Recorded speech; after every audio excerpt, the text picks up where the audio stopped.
เพื่อนๆครับคลิปวันนี้มีเรื่องจะคุยครับเพราะว่าที่อยู่ในมือผมครับคือ ATK F1 Extreme นะครับแล้วก็เป็นตัวพิเศษครับเป็นเวอร์ชั่นของ Leviathan ครับเป็นการคอลแลบกับทีม e-sport ชื่อดังนะครับ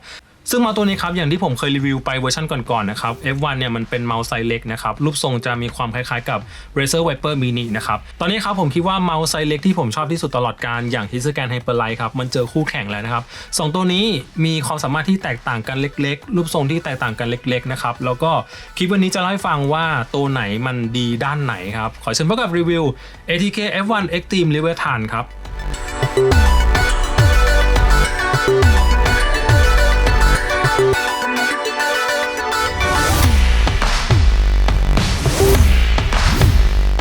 สัมผัสแรกเลยครับผมรู้สึกว่า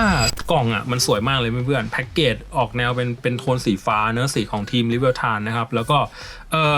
สไลด์ออกมานะครับก็จะเจอกับกราฟิกแบบนี้เลยนะครับแล้วก็เป็นกล่องแบบเปิดแบบนี้พูดง่ายๆคือแพ็กเกจโคตรดีเลยผมรู้สึกว่าค่าตัวเนี่ยคุ้มกับราคาที่จ่ายมากอันนี้ผมใช้โค้ดอ่ะราคาอยู่ที่ประมาณ 2,700 ผมรู้สึกว่าคุ้มว่ะของในกล่องที่ให้มาครับก็คือเป็นเมาส์1ตัวครับ F1 Extreme นะครับ Leviathan นะครับโทนสีฟ้าครับสีเดียวกับทีม Leviathan นะครับเป็นทรง F1 เหมือนตัวปกติเลยครับเพียงแต่ว่าเวอร์ชัน Extreme นะครับมันจะมีน้ำหนักที่เบาที่สุดครับตัวรับครับอันนี้เป็นตัวรับ 8K ให้มาในกล่องเลยนะครับสายเคเบิลครับที่เป็นของ Basic เลยฟีดเมาส์สำรองนะครับซึ่งจริงๆแล้วเขาจะให้ฟีดเมาส์มา2ชุดนะครับเพราะว่าค่าจากโรงงานเนี่ยเขาจะไม่ได้ติดฟีดเมาส์มานะครับก็สำหรับคนที่แบบไม่อยากจะติดฟีดใหญ่อ่ะเขาก็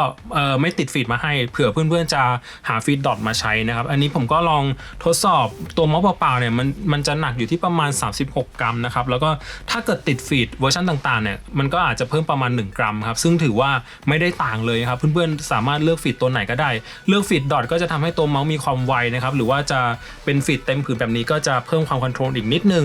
สิ่งสำคัญในคลิปนี้คือเรื่องของน้ำหนักของเมาส์ตัวนี้ครับคือเมาส์ตัวนี้มันถูกออกแบบมาให้เบาที่สุดนะครับแน่นอนเทคนิคง่ายๆเลยนะครับคือการทำให้แบตเตอรี่ข้างในเนี่ยมันเป็นก้อนที่เล็กลงนะครับแบตตัวนี้รู้สึกจะมีขนาดประมาณ200มิลลิแอมป์นะครับก็คือน้อยที่สุดในบรรดาเมาส์เกมมิ่งทั่วไปแล้วเพราะว่าส่วนมากเขาก็จะเป็น250 300 400ไปจนถึง500นะครับอันนั้นก็จะมีพลังงานที่มากขึ้นแต่ก็จะทำให้ตัวเมาส์มันหนักขึ้นครับสำหรับน้ำหนักของเจ้า F1 Extreme Leviathan นะครับอยู่ที่ประมาณ37 กรัมนะครับแล้วก็เมาส์ที่เพิ่งออกเลยก็คือ X2 Crazy Light นะครับตัวนี้อยู่ที่ประมาณ38 กรัมต่างกัน1 กรัมนะครับแต่ดูงานดีไซน์ครับนะครับตัวนี้เบากว่านะแล้วก็ไม่มีรูนะครับตัวนี้หนักกว่า1 กรัมนะครับแล้วก็มีรูนะครับอันนี้ต้องชื่นชมความเจ๋งของ ATK นะครับแต่ก็ต้องบอกว่าแบตของ F1 Extreme มันเป็นก้อนเล็กนะครับสำหรับเมาส์ไซส์เล็กที่ดีที่สุดตลอดการในความคิดเห็นของผมครับคือ Hitscan Hyperlight ครับตัวนี้ประมาณ41 กรัมนะครับก็แน่นอนครับ F1 Extreme เบากว่านะครับแต่ก็ดูงานดีไซน์ครับนี่นะครับเป็นเมาส์ไซส์เล็กทั้งคู่นะเรื่องของรูปทรงครับ F1 Extreme เป็นเมาส์ไซส์เล็กนะครับถ้าพูดง่ายๆนะผมรู้สึกว่ามันเป็นเมาส์ที่โครน Viper Mini ว่ะแล้วก็ตรงกลางมีความคอดนะครับแล้วก็ส่วนท้ายบานออกตามภาพนี้เลยนะครับแต่ถ้าเกิดดูภาพจาก Roll Shape ครับผมลองเทียบกับ Hitscan Hyperlight ก่อนสังเกตว่ามีความคล้ายกันมากๆมีความคล้ายกันสุดๆนะครับน้ำหนักต่างกันนะครับรูปทรงแทบจะเป็นระนาบเดียวกันเลยแต่มันมีความต่างเล็กๆนะครับเรื่องแรกเลยคือตรงกลางของตัวเมาส์ผมอยากจะให้เพื่อนๆดูด้านใต้ของตัวเมาส์ก่อนเพื่อนๆมองภาพในเพื่อนๆรู้สึกยังไงครับส่วนตัวผมนะตอนแรกที่ผมยังไม่ได้วัดสัดส่วนนะครับผมมีความรู้สึกว่าF1 ตรงกลางมันแคบแล้วตรงด้านท้ายมันบานออกซึ่งจะแตกต่างกับ Hyperlight อ่ะผมมีความรู้สึกว่ามันจะมีความตรงจะมีความตรงกว่า F1 ใช่ไหมครับจะมีเชฟที่ตรงแบบนี้ใช่ไหมครับแล้วก็ส่วนท้ายจะบานออกนิดเดียวนะครับแต่ถ้าเกิดเราวัดสัดส่วนจริงๆนะครับผมจะวัดส่วนกลางของตัวเมาส์นะครับบริเวณกริปจับนะครับเจ้า F1 Extreme เนี่ยอยู่ที่ประมาณ58.2 นะครับ 58.2 ส่วน Hyperlight ตรงกลางกริปจับนะครับอยู่ที่ประมาณ 58.3 เพื่อนๆดูมันต่างกัน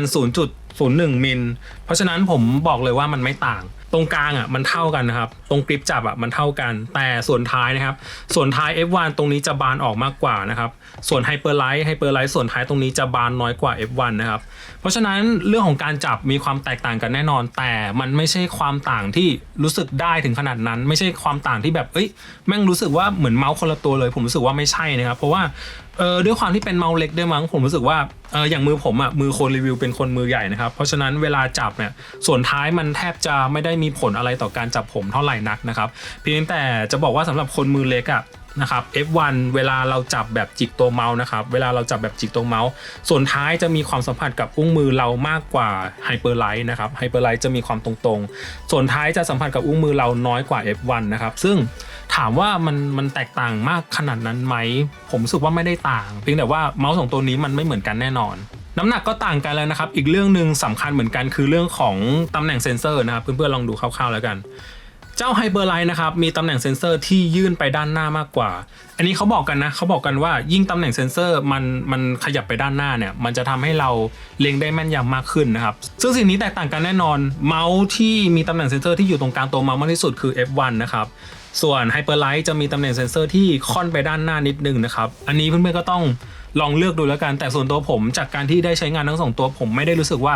มันแตกต่างขนาดนั้นแตกต่างจนรู้สึกได้นะครับผมรู้สึกว่าเรื่องนี้ไม่ได้มีผลสำหรับผมนะครับก็สำหรับคนที่แบบจริงจังเกมมิ่งลองเลือกดูแล้วกันว่าชอบตำแหน่งเซ็นเซอร์แบบไหนครับอีกหนึ่งตัวที่เขาเพิ่งเปิดตัวเลยนะครับคือ Cobra Hyper Speed ครับมันก็คือ Viper Mini นั่นแหละนะครับแล้วก็จะเป็นเวอร์ชั่นที่แบบลดทอนไฟ RGB นะครับก็จะมีราคาที่ถูกลงมั้งอันนี้ตัวนี้ผมยังไม่ได้ข่าวเท่าไหร่นะครับแต่ถ้าเกิดดูรูปทรงจากโลเชฟสังเกตว่าแทบจะเป็นเชฟเดียวกันเลยนะครับก็นั่นแหละ F1 มันก็คือ Viper Mini นั่นแหละนะครับแต่สิ่งที่แตกต่างกันเลยคือเรื่องของน้ำหนักนะครับซึ่ง Cobra Hyper Speed น้ำหนัก62กรัมนะครับตามข้อมูลผมรู้สึกว่า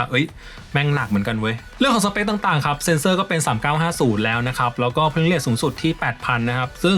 Hyperlight มันยังเป็นเทคโนโลยีเก่าอยู่อันนี้ยังเป็น3395อยู่นะครับคือ F1 Extreme เนี่ยมันจะพยายามตัดสิ่งต่างๆออกเพื่อให้ตัวเมาส์เบาที่สุดใช่ไหมครับลดขนาดแบตแล้วก็สังเกตนะครับจะไม่มีปุ่มปรับเปลี่ยน DPI ครับจะมีแค่สวิตช์เปิดปิดตรงนี้นะครับวิธีเปลี่ยน DPI นะครับให้กด backward forward ค้างไว้ประมาณ3วินะครับเขาก็จะไล่เป็นสเต็ปไปเลยครับหรือว่าจะปรับในซอฟต์แวร์ก็ได้เรื่องของสวิตช์ครับตัวนี้ใช้เป็น Omron Optical นะครับเสียงการคลิกผมรู้สึกว่ามีความลั่นๆหน่อยส่วน Hyperlight มันก็เป็น Omron เหมือนกันนะแต่ผมรู้สึกว่า feeling การคลิกจะเบากว่านะครับแล้วก็เสียงเบากว่าแล้วก็จะรู้สึกว่าคลิกได้ไวกว่านิดๆนะครับเพื่อนๆฟังคร่าวๆผมรู้สึกว่า F1 มันแอบมีความนุ่มในช่วงท้ายๆอยู่ F1 แอบนุ่มนิดๆแต่ตัวนี้จะนุ่มไม่เท่าแต่รู้สึกว่าจะเด้งได้แรงกว่าสรุปง่ายๆแล้วกันตัวนี้มีความคลิกนุ่มตัวนี้มีความไม่นุ่มแต่จะคลิกได้ไวกว่าฟีลลิ่งการคลิกต่างกันแน่นอนนะครับแล้วก็ไปฟังเสียงคลิกของ F1 เต็มๆกันครับ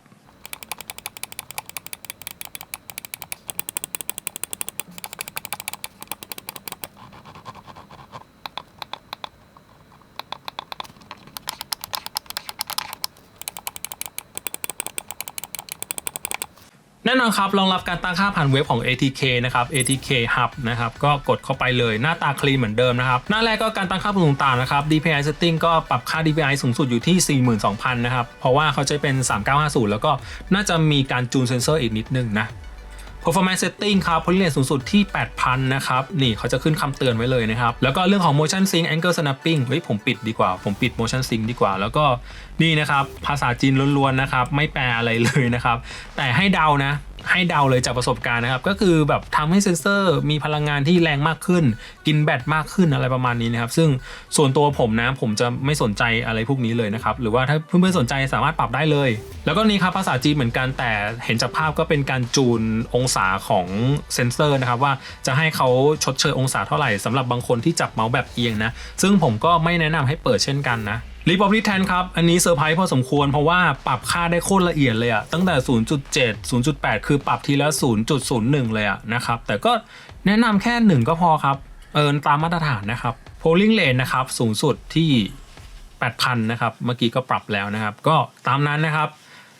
ด้วยความที่แบต200มิลลิแอมป์นะครับมันก็จะกินแบตมากๆเลยสำหรับคนที่ใช้พลังงานสูงๆผมแนะนำแค่ 1,000 ก็พอแล้วครับพาร์ทสุดท้ายครับความรู้สึกในการใช้งานครับในเรื่องของ performance การเล่นนะครับทำหน้าที่ได้ดีมากนะครับไม่ได้เกิดปัญหาในการใช้งานเลยเรื่องของเซนเซอร์เรื่องของ polling rate นะครับเรื่องของ switch click ที่มีความ feeling ที่แบบเป็นมิตรต่อเรามากเรื่องนี้ผมคิดว่าตัดไปได้เลยนะครับแล้วก็คุณภาพของ ATK ผมคิดว่าระยะหลังๆเนี่ยเขาทำได้ดีอยู่แล้วนะครับแล้วยิ่งเมาส์ใหม่ๆของ ATK ที่จะออกมาอีกเพียบเลยทั้ง Duck Build ทั้ง ATK Zero ผมคิดว่าน่าสนใจมากๆสำหรับแบรนด์นี้นะครับในระยะหลังๆนะครับ ATK เชื่อใจได้แล้วก็ F1 Extreme ตัวนี้ก็เป็นอีกหนึ่งตัวที่คุ้มกับราคาที่จ่ายมากแต่ส่วนตัวที่ผมจ่ายไปนะครับมันก็มีโค้ดลดนู่นนี่นั่นเนอะตอนนี้ผมจ่ายไปประมาณ 2,400 นะครับแน่นอนราคา 2,400 เราได้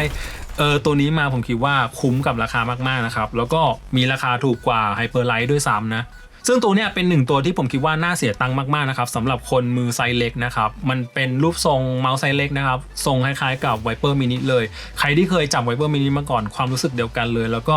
เบากว่าพอสมควรเลยเรื่องของแบตเขาให้มาน้อยก็จริงนะครับแต่ผมคิดว่าด้วยความที่เป็นหัว Type C อ่ะเราไม่ต้องไปกังวลเรื่องนี้หรอกชาร์จไม่ถึงชั่วโมงก็เต็มแล้วสิ่งที่อยากให้คำนึงถึงเลยคือเรื่องของรูปทรงครับสำหรับคนที่ชอบเมาส์ไซส์เล็กนะครับหรือว่าจับแบบคอกริปฟิงเกอร์ทิปตัวนี้เป็นหนึ่งตัวที่น่าสนใจมากแล้วก็ด้วยความที่น้ำหนักแม่งโคตรเบาเลยเบ